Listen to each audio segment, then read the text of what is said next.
మరిసిపోయి ఇష్టం వచ్చినట్టు మీడియా ముందట మాట్లాడితే మీడియా మొత్తం ప్రచారం చేస్తారని ఇష్టం వచ్చినట్టు అహంకారంతో మాట్లాడుతున్నావు. మా ముఖ్యమంత్రిని పట్టుకొని ఇష్టం వచ్చినట్టు మాట్లాడుతున్నావు. అరే మా ముఖ్యమంత్రి గిట్ట నీ లెక్క 3 లక్షల కోట్ల గిట్ట సంపాదించుకున్నారా వచ్చా నా కొడుక? మా ముఖ్యమంత్రి గారు నీతి నిజాయితీగా ఇంట్లో నుండి పరిపాలన చేస్తున్నాడు తెలంగాణ ప్రజలను. 24 గంటలు తెలంగాణ ప్రజల గురించి ఆలోచన చేస్తున్నాడు. తెలంగాణ ప్రజల కోసం 18 గంటలు పనిచేస్తున్నాడు మా ముఖ్యమంత్రి రేవంత్ రెడ్డి గారు. మా మంత్రులు 18 గంటలు పనిచేస్తున్నాడు.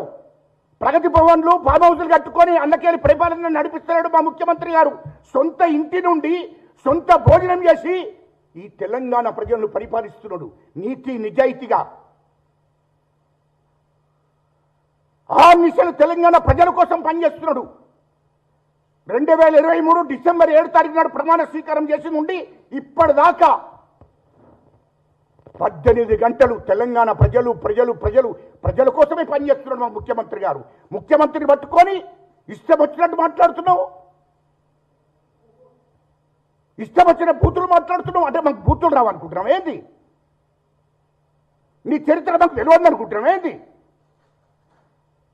అరే ఇదే మా సోనియా గాంధీ మా రాహుల్ గాంధీ గారు తెలంగాణ రాష్ట్రం ఇచ్చిన తర్వాత మీ అయ్య ముఖ్యమంత్రి అయినాక నువ్వు మంత్రి అయిన తర్వాత నీ బావ మంత్రి అయిన తర్వాత మీ ఆస్తి ఏంద్రా 40,000 కోట్లు అమెరికాలో పెట్టిండ్రు. ఇవ్వడప్ప సొమ్ముడా? అంటే మీరు ఈ తెలంగాణ రాష్ట్రానికి అధికారంలోకి వచ్చిన తర్వాతనే కదా దుబాయ్లో 30,000 కోట్లు పెట్టావు. ఎక్కడి నుండి వచ్చినది అది? లండన్లో 25,000 కోట్లు పెట్టావు. ఎక్కడి నుండి వచ్చినది అది? హైదరాబాద్ చుట్టూ 30,000 ఎకరాలు ఎక్కడి నుండి వచ్చిందిరా? 500 కోట్లతోని భవనం కట్టుకున్నావు ఉండడానికి. కోకపేటలో 45,000 కోట్లతోని ఇంకో భవనం కొనుక్కున్నావు. ఎక్కడి నుండి వచ్చిందిరా ఈ డబ్బంతా? ఫామ్ హౌస్ కేటీఆర్కు 200 ఎకరాల, హరీష్ రావుకు 100 ఎకరాల ఫామ్ హౌస్.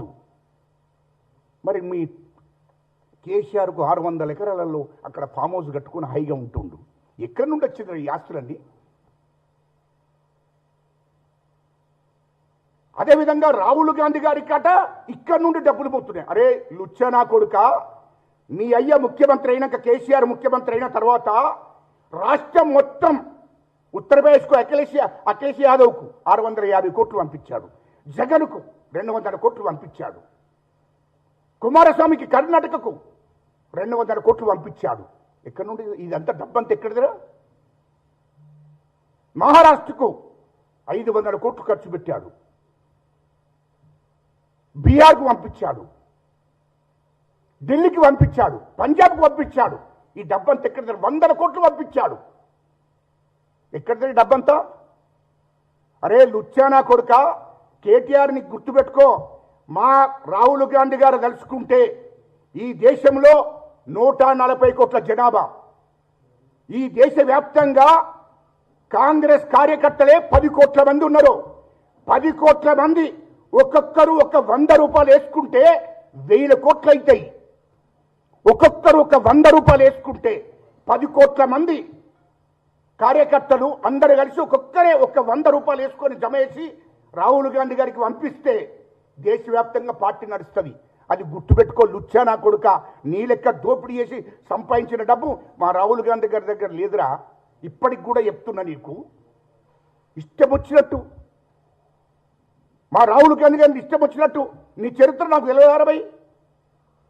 ఒక్క హీరోయిన్కి నువ్వు ఎంత ఇచ్చినావు నువ్వు మంత్రిగా? 2022 జనవరి 24 తారీఖు నాడు అరే నువ్వు ఒక్క హీరోయిన్కి 100 కోట్లు ఇచ్చి ఒక విల్ల కొనిచ్చి ఆర్డీఏ కారు కొనిచ్చింది. మాకు తెలియదారా? ఆ డబ్బు ఎక్కడి నుండి వచ్చింది చెప్పరా తెలంగాణ ప్రజలకు? ముంబైలో నీవో ఏ హోటల్లో దిగినవో నేను చెప్పన్నా. ముంబైలో నీ చరిత్ర మొత్తం నా దగ్గర ఉంది.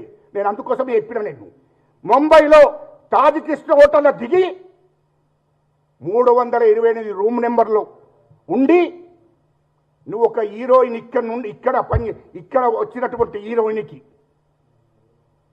RT car కొనిచ్చావు. 100 కోట్లు ఇచ్చావు. 35,000 కోట్లతోని నీవు ముంబైలో విల్ల కొనిచ్చినవా ఒక హీరోయిన్కి? ఆ డబ్బు ఎక్కడి నుండి వచ్చింది రాబాయ్? 35,000 చిల్లర, 35,000 చిల్లర, 35 కోట్లు, సారీ 35 కోట్ల 770 ఏదో 77,000 ఏదో ఉంది. 35,077 రూపాయలతోని ఒక విల్ల కొనిచ్చావు హీరోయిన్కి. ఆ డబ్బు ఎక్కడి నుండి వచ్చిందిరా?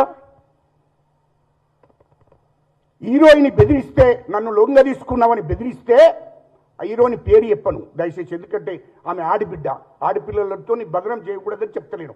ఆమె ఫోటో ఉంది, ఆమె మాట్లాడిన రికార్డు కూడా ఉంది.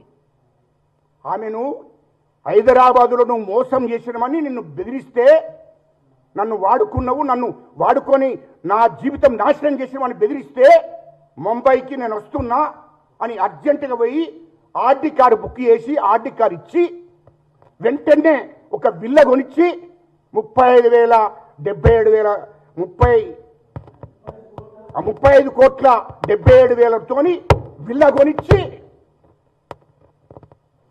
నీవు 100 కోట్లు ఆమెకు వేరే అకౌంట్ నుంచి ట్రాన్స్ఫర్ చేయించావు. ఒక కాంట్రాక్టర్తోని, ఒక కాంట్రాక్టరు, ఒక జ్యువెలర్ షాప్ ఇద్దరితోని 100 కోట్లు ట్రాన్స్ఫర్ చేయించావు హైదరాబాద్ నుండి. ఇది వాస్తవం కాదా? ఎక్కడి నుండి వచ్చింది ఇదంతా?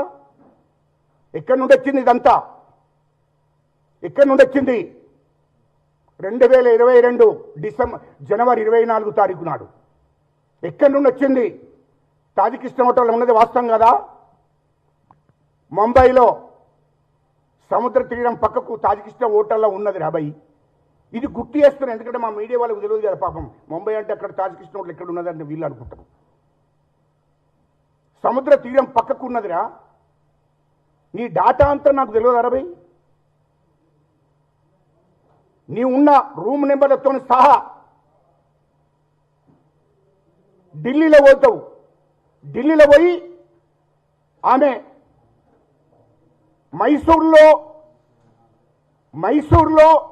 సినిమా షూటింగ్లు ఉన్న అమ్మాయి, కొత్త అమ్మాయి, సినిమా షూటింగ్లు ఉన్న అమ్మాయిని నువ్వు ఢిల్లీలో లలిత్ హోటల్కి తెప్పించుకున్నది వాస్తవం కాదా అరబై?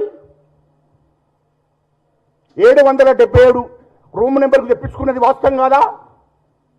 బెదిరించి 50 కోట్లంటే నీకు ఇస్తాను, తొందరగా రాకపోతే బాగుండదు, లేకుంటే సినిమా ఇండస్ట్రీలో నువ్వు ఉండవు. మైసూర్లో ఉన్న అమ్మాయిని, సినిమా షూటింగ్లో ఉన్న అమ్మాయిని 2022 మార్చి 3 తారీఖు నాడు ఏడికి తెప్పించుకున్నాడు బై? మార్చి 3 తారీఖు నాడు ఢిల్లీలో లలిత్ హోటల్కు తెప్పించుకున్నది వాస్తవం కదా? 770 రూమ్ నెంబరు, 50 కోట్లు ఆమెకి ఇచ్చింది వాస్తవం కాదా? వాస్తవం కాదా? కాకపోతే మీడియాకు చెప్పు. అరే పార్కాయత్ నుంచి మొదలుకుంటే ముంబైలో ఏ హోటల్లో ఉన్నావు, ఢిల్లీలో లలిత్లో ఉన్నది వాస్తవం కాదా? మరి ఇవన్నీ సాక్ష్యాలు రాబాయి. ఈ డబ్బంత ఎక్కడి నుండి వచ్చింది నాకు చెప్పు. సినిమా హీరోయిన్లను, అమ్మాయిలను, కొత్తగా వచ్చిన ఇండస్ట్రీకి వచ్చిన అమ్మాయిలను నువ్వు బ్లాక్మెయిల్ చేసి బెదిరించి, ఒకరినేమో ముంబైకి తెప్పించుకుంటావు, ఒకరినేమో ఢిల్లీకి తెప్పించుకొని నీవు వాళ్ళను లొంగ తీసుకొని వాళ్ళను